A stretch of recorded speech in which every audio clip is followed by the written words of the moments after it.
Welcome back. All right, so I want to talk about the traders. I want to talk about the traders because A, I figure I'm already on the Entertainment Guy channel anyways. B, only a few days left till the trade deadline. There's all this stuff that might be happening in the National Hockey League that's not happening, so I don't want to make videos that are team centric and then find out that 3 hours later, well, that doesn't matter because now this guy's been traded and that guy's been traded. So I'm kind of in no man's land when it comes to hockey videos right now. It's weird. So let's talk about the traders. It is that time of day where I'm usually making videos. So the Traders is one that I watched the first episode and a half of the Canadian version of it, and I couldn't get into it. I was kind of like, it's cute, it's fine. The three people I picked for the Traders, I was kind of like, I don't know. I don't know how far those three are going to go. It went pretty well. Like, I thought that when they sussed out a trader immediately, and they did. First episode, they were like, that person's acting weird. And I don't want to spoil it because I don't know who has or hasn't seen it. And I'm a little more than halfway through the first season of The American Traders, which I'm watching with my wife Yvonne. She's enjoying it, although she's confused by some of it. I kind of get where there's confusion. Like there's so many different challenges and different wrinkles in the game, and who's backstabbed who, and why would they vote that person out. But once you get it, once you're clicked in, like it's fascinating. And Angelica from the first season of the Traders is having her own like Traders style cruise in 2025. I'm not a cruise person. I refer to them as death boats. I have done that for at least 10 years. Way too many incidents of, so everybody in this boat got sick and it got quarantined, or that boat's on fire. We don't know what's going to happen. It's the middle of the ocean, so we'll see. And I was like, nah. I'm not a huge fan of the ocean as it is. The idea of the thing that's riding me, that I'm riding through the ocean, riding me through the ocean, I'd rather not. But something that I'm riding through the ocean is on fire, it just sounds dangerous to me, and it doesn't sound like fun. And yeah, there's just too many incidents, or everybody got sick, everybody has to poop, and the toilet's all backed up. Oh, good. I want to go on a cruise. No, and I know those are only isolated incidents, but I don't want to do it. But the idea that there's a cruise where they're gonna have a trader's style setup is fun. I think that's fun. I think it's fun. The idea of sitting out at a table and going, "Who can I trust?" And I've had the question too. So I finished the Canadian one, and I know as it came down to the wire, all I kept thinking was, if I was in this situation, how bad would I feel as a trader? Like, how bad would I feel once you get to the end? And maybe you get the money, but like, you've stabbed a lot of people in the back who are your friends, right? You've made friends with these people, you like these people, but you're the one that's responsible for their demise and you're stealing all their money. So probably don't get all the warm and fuzzies from everybody else when they see it at the reunion. But it really is a murder mystery. So you have three people picked as traitors. I guess sometimes it's four. I haven't seen any yet where there's four. I think to me four sounds insane. That's too many. That's a setup where the traitors would have way too much power if that is the case. As I said, I've always just seen three. Four would be insane because then you've got those block of four votes where they could all vote as a block, and if they just get say four other people to vote with them, they basically can run the show, right? They can run who's in or who's out. So you'd have to get a traitor right away, or else they're going to run things. And the paranoia. I really enjoy the paranoia. I enjoy what people pick up on from other people. And I know, and I've talked about this in videos where I've talked about growing up. Once that paranoia takes hold, once somebody decides you're not trustworthy, good luck. Good luck. It doesn't matter what you do. I've had that at workplaces too, where somebody's like, I don't trust this guy. It's like, all right, there we go. Done. Not trusted. Now what? What's going to happen next? So it is interesting to see this paranoia, especially when it's a faithful attacking another faithful. So somebody who's not murdering people attacking somebody else who's not murdering people, while the ones who are murdering people are like, damn shame you turned against that guy. Oh, off he goes. See ya. But yeah, the paranoia is crazy, and what they will just hone in on and go, this proves this person's a traitor. And a conscience. And I think in the American one, and again, this is season one, so it's over a year ago. once Cody was tapped. Once he tapped Cody on the shoulder. I've watched Big Brother. I know Cody. Cody can be underhanded, but he does have a conscience. And it started getting to him really, really early. And the body language he had and the way he was acting like he wanted to get caught. The way that it looked to me was he wanted to get caught. He didn't have the stomach for it.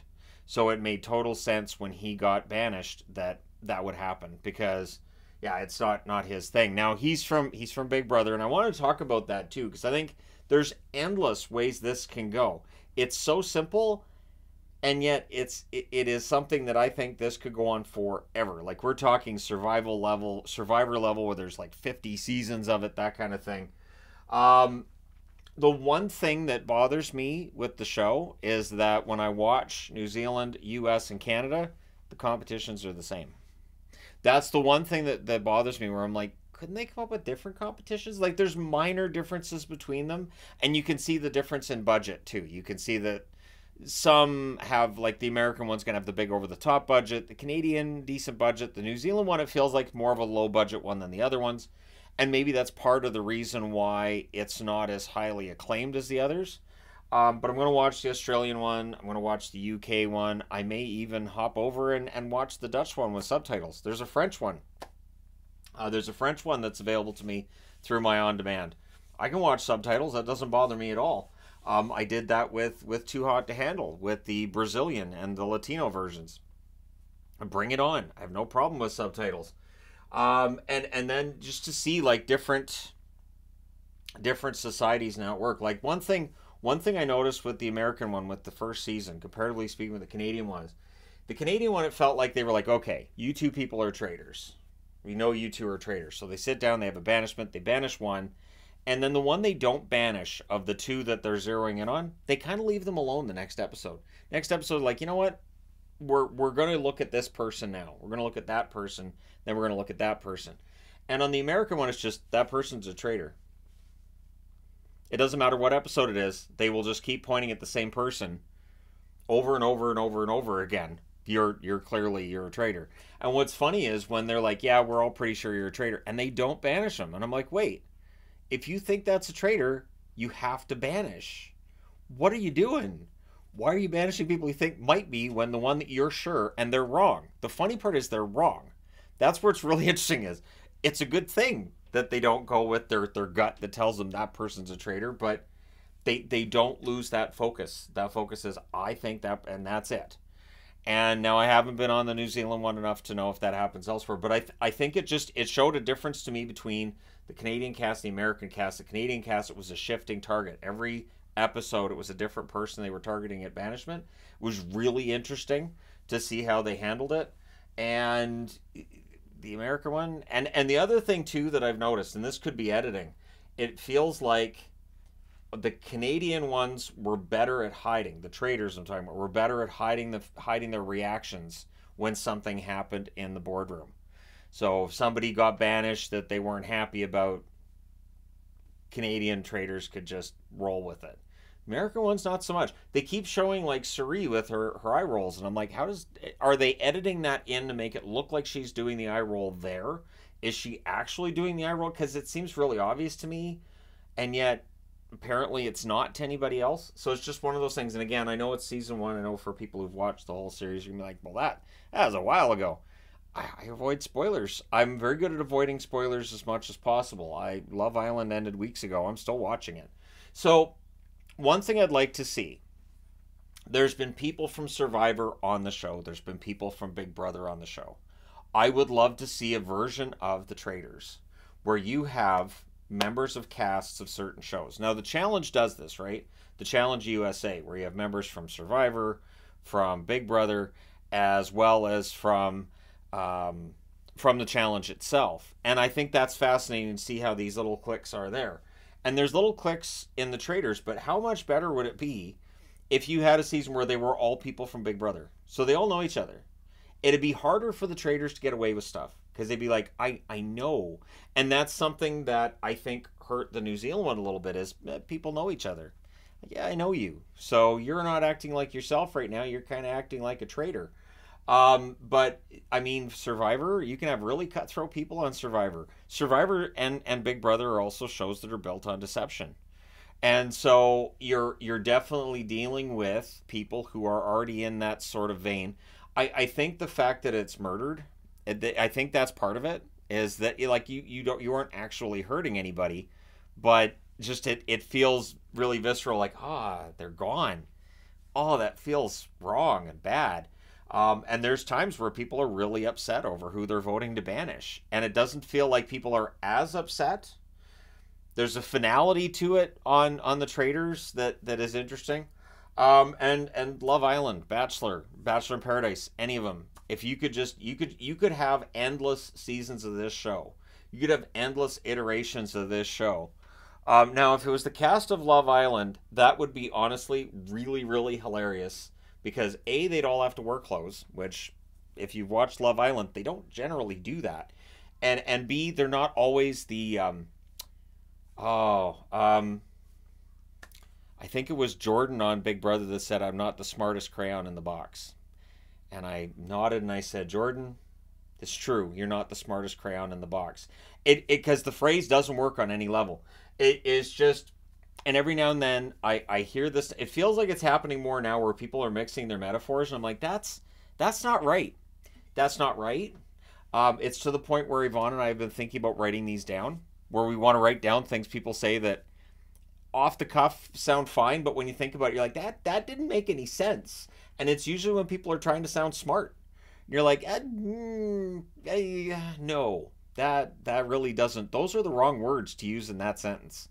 That phrase doesn't mean what you think it does. Lots of that kind of stuff. And so if you had Love Island people all sitting around a table, first off, I think there'd be even odds that somebody get up and dance on the table at some point during a meeting, because who doesn't want to dance? In Love Island, they have dances every day. They do on The Challenge, too, which is weird. Where is that nightclub? Anyway, doesn't matter. But The Traitors is a lot of fun. I think the best host of the ones I've seen is the one in Canada. Karine Vanasse. She is great. I think she's fantastic. She has the right mix of relatability, that she seems like a normal person, but she also has this air about her that you could believe that she'd be like this billionaire heiress, and she's in charge of this whole thing. I think she's my favorite. Not any slight to anybody else who's a host of the show, but she would be my favorite. My favorite cast member, it's not close. And again, it's the first season of the show that I'm watching. Kate from Below Deck. Oh my gosh. I had to pause the show, one of the episodes. I was in tears. I was in tears at how entertaining she was, how fantastic and how right on the nose she is. I have no problem with anything she says in any of the episodes at all. I think she is absolutely the most entertaining person I've ever seen on a reality TV program ever. It's even making me want to watch Below Deck, which I've never wanted to watch. But I'm like, if Kate's the head chef on that, I think I need to watch that because she's endlessly entertaining. She is so funny. She is, and the funniest part is, because the Traitors think, well, you're a good shield, they're not going to vote her out. And since everybody else like, well, she's too obvious, they're not banishing her. So she's just sitting there like, please kill me. Please banish me. Please get me out of here. Is it over yet? Can I go? And they're all like, yeah, we're on to you. You're not going anywhere. Oh, I don't want to be here. Like, it's the funniest thing. It is the absolute funniest thing I've ever seen on a TV show that's reality based. And it's just, when they were doing one challenge, and I turned to Yvonne and I said, Kate's not doing this. And they're all running, and they just show Kate just sauntering, carrying her water bottle, and just whatever. It's just like, I don't feel like making an effort. I'm not doing it. Nah. Or like, you're not a very good team player. Yeah, I'm not. Vote me out. Get me out of here. You'll find out I'm a faithful, and then you'll feel stupid. So she's like, we're just getting money for the Traitors. I don't feel like doing that. So I'm not getting any more money. Her logic is not as flawed as it may sound. So, again, I haven't seen how that comes to an end. I think it's absolutely fantastic. I think she should be on every reality show I watch from here going forward, but she has to be miserable. She has to be miserable. I would love to see like a Love Island, like this love triangle between people, and her just storm in and go, "What are you even doing? What are you doing? You get off of her. Get off. You go back over. You stop it. And you, what is your deal? What is your problem?" There's one, there was one scene too where Rachel said something to her. Now Rachel's from Big Brother, and I've never been a Rachel fan. And she's like, "Oh, so you don't trust me?" And she's like, "Anybody who'd wear that getup, I automatically don't trust." Meaning what Rachel was wearing. I was in tears because I had just said, "Is Rachel going to prom?" And then 2 seconds later, Kate's like, "I'm not gonna trust anybody wearing that crap."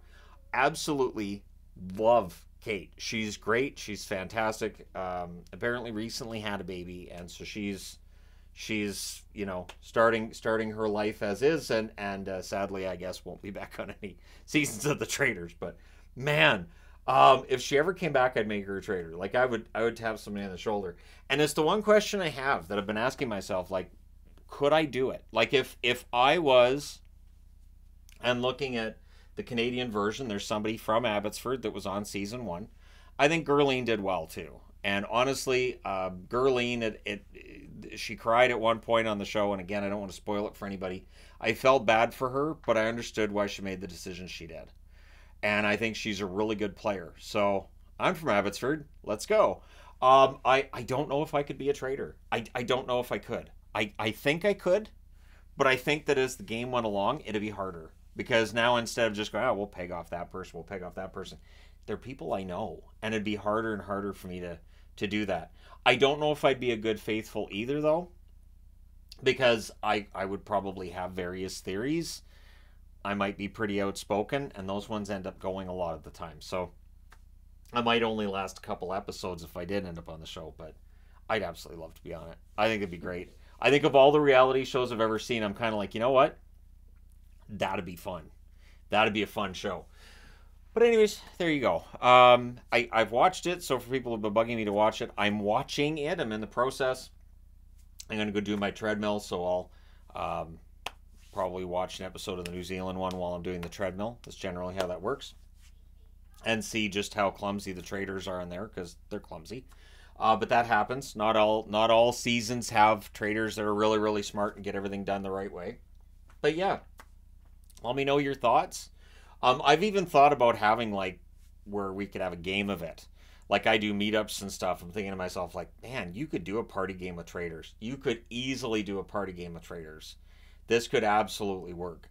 And again, I'm thinking to myself, like, I could host that. That'd be great. And I don't know who I'd be hosting it for. It's not like I can record it and upload it because Traitors is like copyrighted product.